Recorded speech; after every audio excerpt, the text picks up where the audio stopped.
Assalamualaikum warahmatullahi wabarakatuh. Salam sejahtera buat kita semua. Salam, Om Swastiastu, Namo Buddhaya, salam kebajikan. Balik lagi di channel YouTube Afif Safi, pakar bola mengomentari sepak bola dengan kebahagiaan. Sebahagia kita mendapatkan 4 tim yang lolos ke Liga Champions 2024-2025. Selamat buat tim-tim favorit kalian ya, dan fans-fansnya selamat. Semoga semua dalam keadaan sehat walafiat, yang lagi sakit diangkat penyakitnya, yang belum kerja segera mendapatkan pekerjaan, yang temannya masih nyangkut utang dibayar sama temennya, yang lagi di luar negeri semoga tetap sehat dan menjadi yang terbaik, selalu menjadi yang terbaik ya.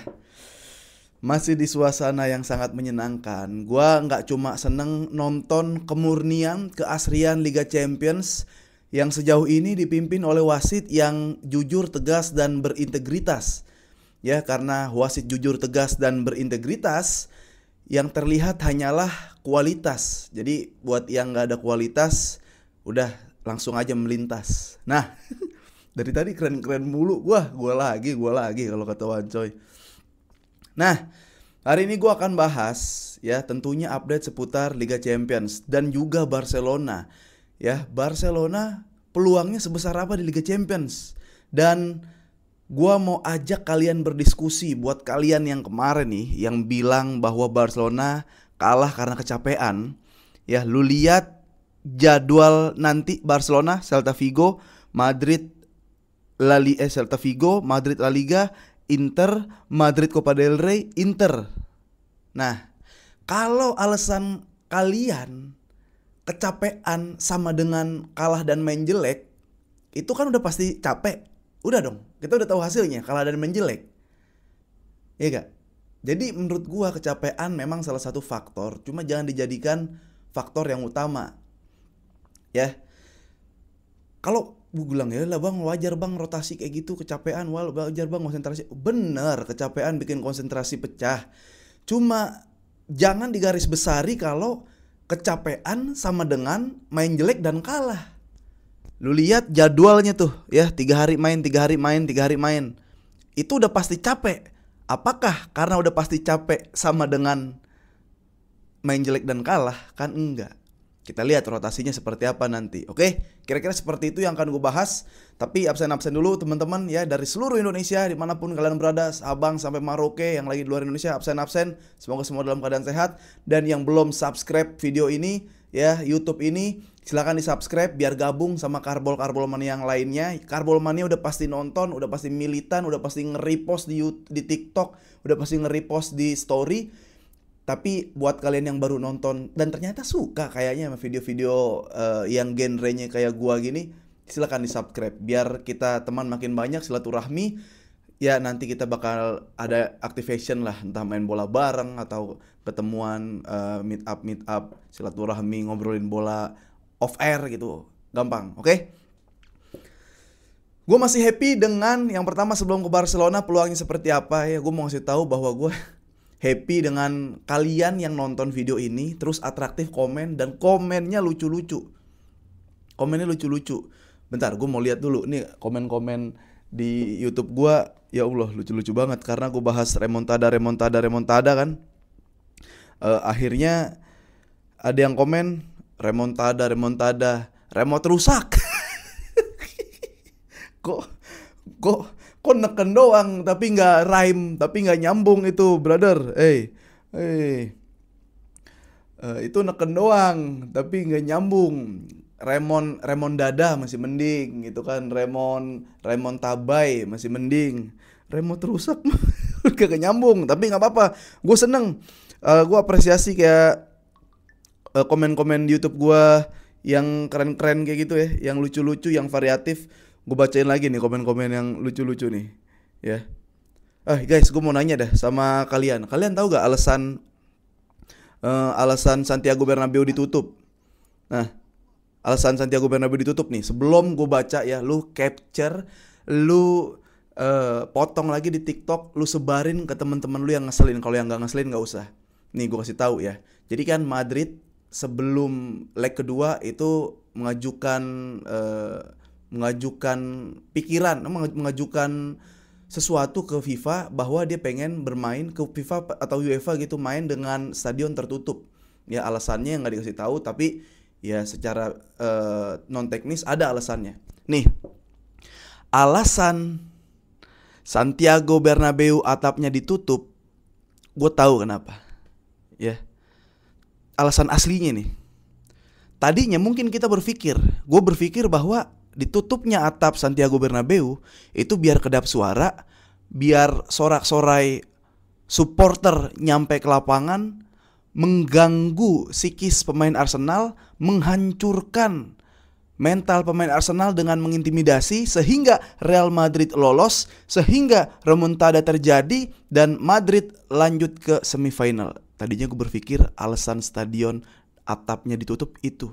Tapi ternyata lu tahu alasannya apa? Kenapa Santiago Bernabeu atapnya ditutup?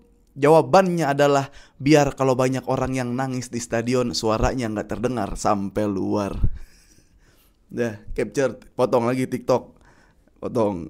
Itu alasannya guys. Jadi kalau kalian ada teman kalian yang nanya, kok ditutup kenapa? Nah, nih nanti deh gue bacain komen-komen di akhir. Kita lanjut dulu kayak Barcelona nih guys. Jadi menurut media Barcelona ini yang paling kecil persentasinya untuk menjadi juara.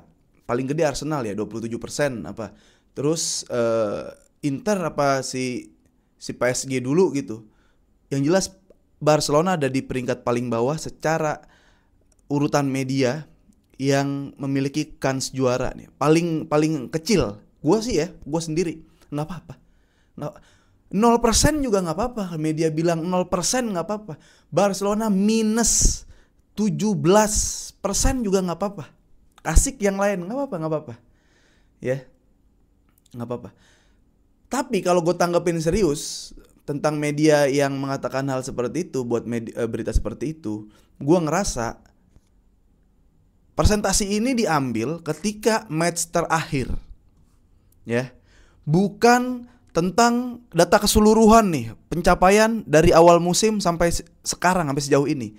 Ya gue ngerasa kalau data itu cukup fair diambil dan disebarluaskan kalau melihat match terakhir tim-tim semifinal yang berlaga di Liga Champions. Arsenal paling gede jelas, dia menang lawan Madrid 3-0 di kandang, dia menang lawan Madrid 2-1 di TPU Santiago Bernabeu.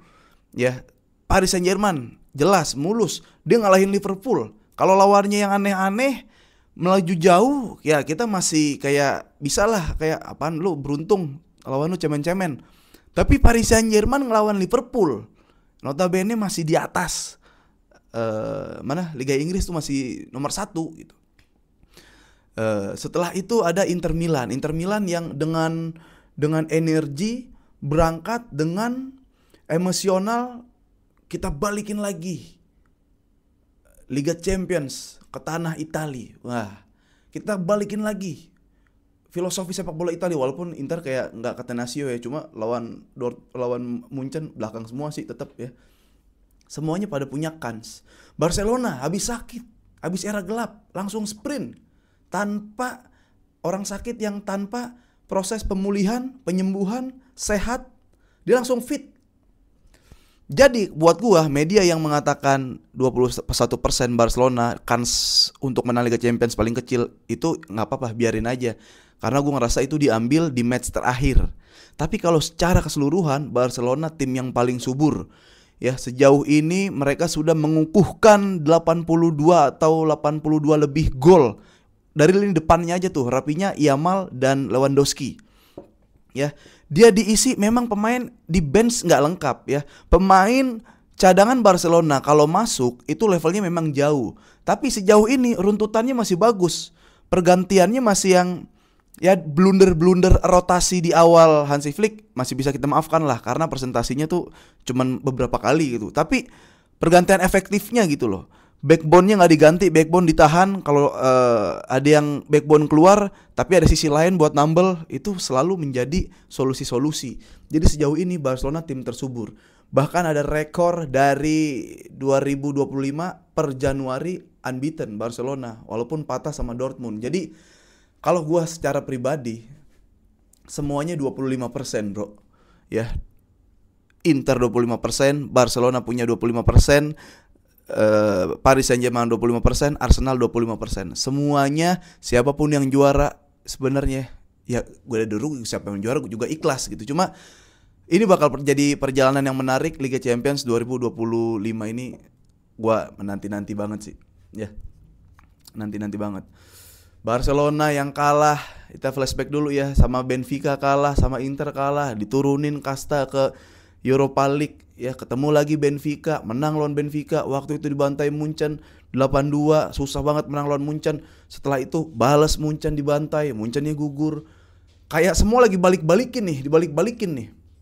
Ya entar ketemu Inter, ada peluang untuk balas dendam ya, si siapa ya? Bastoni apa sama Gavi gitu, cuma ya jangan Gavi sih menurut gue main.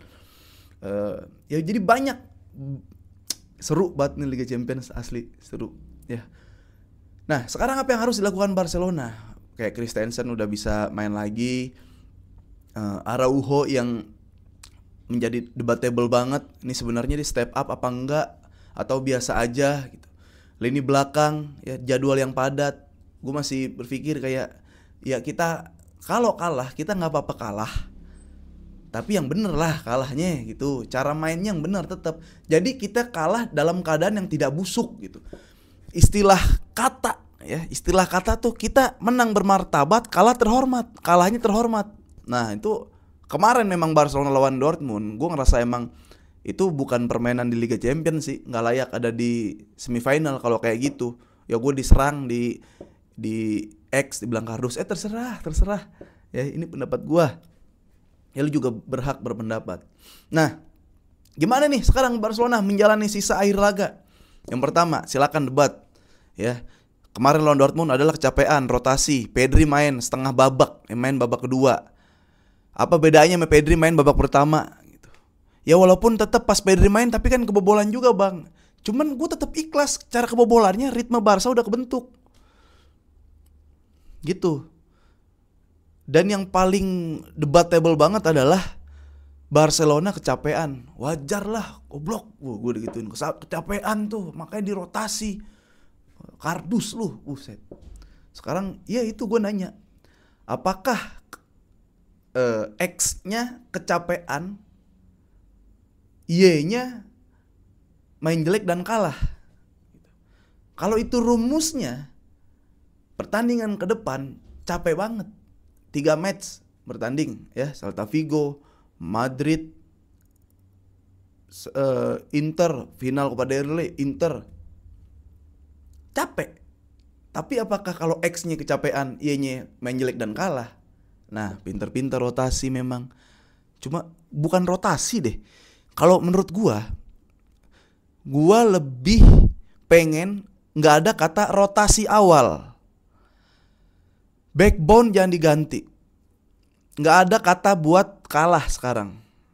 Ini setiap match krusial. Real Madrid udah gugur di Liga Champions, dia pasti lebih menyimpan tenaga, memiliki energi untuk lebih fokus Copa del Rey dan lebih fokus ke La Liga. Ingat itu. Dia pasti lebih ngejar di situ. Tenaganya pasti lebih dari Barcelona. Ada istirahatnya, ada pengen dendamnya, pengen melampiaskan kekalahannya, ada pasti di situ. Nah, itu Madrid. Barcelona, seperti yang gue katakan, kalau mau main lagi Barcelona, jangan rotasi awal. Simpen tenaga di babak kedua. Bukan rotasi di awal, tapi pinter-pinter menyimpan pemain. Itu. Karena lu mau rotasi di awal, pemain squad B gitu, Gavi tiba-tiba main, ya, Garcia tiba-tiba main, terus kalah, lu mainin Pedri di babak kedua, masih kalah juga. Apa bedanya? Apa bedanya? Pedrinya sama-sama capek, Barcelona juga sama-sama kalah. Apa bedanya? Itu. Ya, jadi gue tekankan, menurut gue Barcelona ini jangan rotasi di awal, winning tim di awal, lalu pinter-pinter simpen pemain. Udah menang 1-0, 2-0, tarik 1-1. Apa bedanya kita main kalah imbang dulu, masuk lagi tetap imbang, apalagi kalah, main masuk kalah tetap kalah, pemain capek, poin nggak dapet, begitu. Itu ya. Sekarang kita ke pemain. Ini Araujo, kayak Araujo debatable sebenarnya dia bisa main apa enggak. Kalau gue bilang Araujo underperform, gue diomelin di X. Araujo underperform pale lu, kayak gitu dah. PA lu. Nah, Araujo semenjak lawan Paris Saint-Germain blunder tidak menunjukkan hal-hal yang signifikan. Bro, Araujo nih pemain kita juga. Gue juga lihat progresnya. Gimana caranya diadaptasi. Ya, dia sama Hansi Flick komunikasi baik, nggak ada masalah. Adaptasi perangkap offset udah mulai bisa. 2 kali blokade krusial lawan apa itu kemarin, lawan Dortmund, lawan Leganes. Dia adaptasi, cuma ya udah. Kalau Gavi, ntar dulu. Sekali lagi, setiap momen sekarang yang dilakukan oleh Barcelona adalah momen-momen krusial, momen-momen penting. Tidak boleh meleset sedikit pun, tidak boleh ada error sedikit pun. Ya, semakin rumit pertandingan, otot dan otak harus sinkron. Kecuali lu berbenturan otot lawan otot, ya, ya pemain yang nggak smart lawan pemain yang nggak smart, mainin deh Gavi. Tapi kalau udah memerlukan kecerdasan, kepintaran, intelektual, intelijensi, simpenlah nih anak. Di La Masia turunin lagi. Aduh, jangan. Ya. Jadi gue ngerasa semakin krusial laga, semakin krusial momen, semakin rumit jalannya pertandingan, itu harus berpikir cepat. Otot, otak harus saling bersinergi. Nggak bisa kita yang udah otot doang itu udah nggak bisa. Udah main pinter-pinter. Ya. Kelihatan nanti yang namanya kualitas, kelihatan nanti yang namanya kelas. Ya di akhir-akhir laga ini. Ya lawan Madrid Super Copa, Madrid pasti belajar dari 2 match break sebelumnya. Dia yang gua nggak habis pikir, Ancelotti nggak ada belajarnya.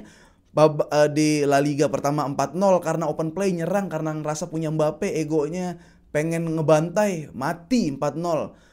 Ya, setelah itu di Super Copa masih juga nyerang lawan Barcelona, ngerasa punya Mbappe mau open play, mati nyerang. Ada kemungkinan Madrid parkir bus di Copa del Rey. Itu.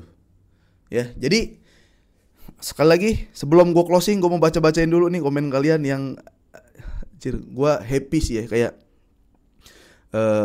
di komen-komen gini. Nih, ada yang komen. Pertama dari Arfaz, memang merata tim 4 ini bang, keren-keren. Ya, salut. Nah, ini lucu nih. Ini dari komen dari Ayoh Jaunka. Siapa ini? Dia bilang gini, nggak sopan Arsenal minjem lapangan latihan Barcelona tanpa izin. Emang kan, ini udah mulai sama nih, sense humornya ini udah bahaya nih. Ada lagi ini dari Andri bilang remote VAR tiada. Bener bisa ya, ada yang bilang demi sakit hati. Terus juga ada lagi yang bilang, oh ini, wah ini bukan gue nih guys, lu baca di komen YouTube gue. Ini dari Ahmad Daniel, nama Ahmad Daniel. Real Madrid bukan comeback lawan Arsenal, tapi comebacknya ke rahmatullah. Waduh, bingung nih gue nih jelasinnya gimana. Itu bukan gue tuh guys, di kolom komentar gue tuh. Ada yang bilang juga dari Edi, saya lihat Vini cetak gol selebrasinya, aduh, ampun deh. Ya, lupa kali dengan keadaan skor. Lihat gol Saka selebrasinya aja biasa aja, merendah. Kan remontada, bro. Remontiada katanya. Terus ada lagi yang bilang dari Yurau. Dia bilang Madrid mainnya kayak Liga Tarkam semenjak ditinggal Benzema, guys. Iya ya, lebih parah dari Tarkam sih. Remontada, kasihan ya Bang Madrid, kasihan Bang Apip. Madrid lucu banget sih. Madrid mode final, Madrid mode UCL, Madrid rajanya comeback, Madrid remontada, ujung-ujungnya modar. Wah, udah itu aja closing. Ya, sampai ketemu lagi di konten-konten berikutnya. Jangan lupa akan tayang besok ya, Bandidos spesial. Siapin kuping terang-terang, kadang bakal ada opini-opini atau ada fakta-fakta yang 18 plus. Ya, jadi siap-siap dan support terus channel YouTube Pakar Bola. Ada Pakar Bola, ada gua di sini, ada admin La Masia nanti yang bakal tayang juga setiap Sabtu dan setiap Jumat. Gue pengennya si Bandidos ini, oke? Famos. Jangan lupa nonton Dance TV juga, ada gue sebagai host di situ.